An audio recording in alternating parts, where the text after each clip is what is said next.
ان کے پاس ہمارے finger prints بھی موجود ہیں، اس لیے ہر احتیاط بیکار تھی۔ ہم جیل سے فرار ہوئے، شہر میں داخل ہوئے، بنگلے میں چوری کی اور فرار ہو گئے۔ ہاں، اصل احتیاط اب شروع ہوگی۔ میں نے لمبے سفر کا ٹکٹ خریدا ہے، مگر دن کو 9 بجے کے قریب جو اسٹیشن آئے گا ہم وہاں اتر جائیں گے۔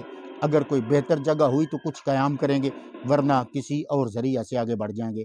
اس کا کہنا درست تھا۔ میں خاموش ہو گیا۔ کچھ دیر کے بعد وہ بولا کہ کچھ دیر کے لیے آنکھیں بند کر لے بھائی جان۔ اوہ نہیں، میں تو راتوں کا جاگنے کا عادی ہو گیا۔ تم سو جاؤ محمود، اطمینان سے سو جاؤ، میں جاگ رہا ہوں۔ تب میں سو رہا ہوں، اس نے کہا اور تھوڑا سا کھسک کر آنکھیں بند کر دیں۔ چند لمحات میں وہ سو گیا۔ یہ اس کی ہمیشہ کی عادت تھی۔ وہ اسی طرح سو جاتا تھا کہ بستر پر لیٹا اور سو گیا۔ بعض اوقات یقین نہیں آتا اور ہم اس کے سونے کو مکر سمجھتے تھے۔ میں نے محبت بھری نگاہوں سے اسے دیکھا۔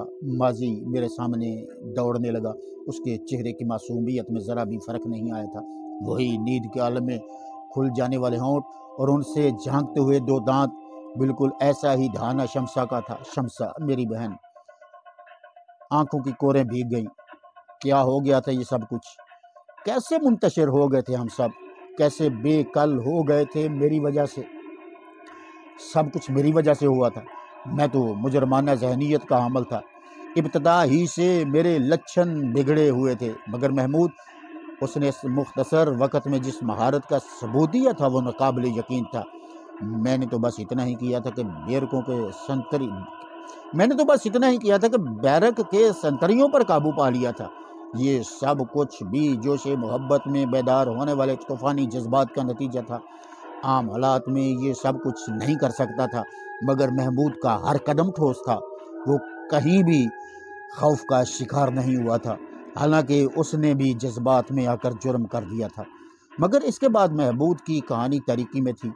یہ مہارت اسے کیسے حاصل ہوئی؟ اسے ماں باپ کے بارے میں کیا معلوم ہے؟ دل میں لاکھوں سوالات مچل اٹھے، مگر وہ سو رہا تھا۔ اچھا ہے، تھوڑی دیر نیند لے لے۔ میں اسے دیکھتا رہا۔ پھر میں نے دل میں خیال کیا کہ جب یہ جاگے گا تو پھر میں اس سے اس کے بارے میں پوچھوں گا۔ میں نے اپنے ہم سفروں کو دیکھا، ان میں بظاہر کوئی مشکوک شخصیت نظر نہیں آ رہی تھی کہ جس سے خطرہ محسوس کیا جاتا۔ اجالا پھوٹنے لگا، لیکن وہ صرف اجالا تھا، دن اور رات کا عمل۔ اس کا میری تقدیر سے کوئی تعلق نہیں تھا۔ رات 7:30 بجے ہوں گے جب ٹرین ایک جانے پہچانے نام کے اسٹیشن پر رکی۔ بڑا شہر تھا۔ میں نے بے اختیار محمود کو جگا دیا اور اسے اس اسٹیشن کے بارے میں بتایا۔ آئیے، اس نے کہا۔ غالباً اسے بھی اس جگہ کی افادیت کا احساس ہو گیا تھا۔ ہم اسٹیشن سے باہر نکل آئے۔ محمود، میں نے آواز دی، پیسوں کا کیا کریں؟ کافی پیسے ہیں بھائی جان، کوئی 15,000 روپے ہیں۔ میں چونک پڑا۔ مجبوری تھی بھائی جان، یہ بندوبست بھی وہیں سے ہوا ہے، میرا مطلب ہے اس بنگلے سے کرنا پڑا۔ آپ یقین کریں ان کے پاس کوئی 60,000 روپے کی مالیت کے زیورات بھی تھے، مگر میں نے وہ انہیں واپس کر دیے۔ پیسے مجبوری تھے، ورنہ ٹرین کے ٹکٹ کا ہی مسئلہ کھڑا ہو جاتا۔ میں ایک ٹھنڈی آہ بھر کر خاموش ہو گیا۔ میرے قدموں میں لرزش آ گئی تھی، مگر محمود مجھ سے زیادہ خود اعتمادی کا مظاہرہ کر رہا تھا۔ ہم نے ٹیکسی کو اشارہ کیا اور اس میں بیٹھ گئے۔ محمود نے ڈرائیور کو کسی عمدہ سے ہوٹل میں چلنے کے لیے کہا تھا۔ ہوٹل درمیانہ سا تھا، مگر ہمارے لیے بے حد مناسب۔ کمرہ بھی کشادہ تھا، ڈبل بستر لگا ہوا تھا، مولہے کا غسل خانہ تھا۔ پہلے میں نے غسل کیا اور یوں لگا جیسے عرصے کے بعد مجھے ایک نئی زندگی حاصل ہوئی۔ اس کے بعد محمود غسل خانے میں داخل ہو گیا۔ اس دوران میں نے ویٹر سے ناشتہ لانے کے لیے کہا تھا کہ ہمیں صرف چند لمحات کی مہلت ملی ہے۔ اس کے بعد پھر وہی تنگو تاریک کوٹھڑیاں، عدالت اور آخری فیصلہ جسے ہماری موت پر ختم ہونا تھا۔ یہ عارضی لمحات ہمیں صرف دنیا کو دیکھنے کے لیے ہی حاصل ہوئے ہیں۔ محمود کو تو جیسے کوئی احساس ہی نہیں تھا۔ ناشتہ دیکھ کر وہ بچوں کی طرح خوش ہو گئے۔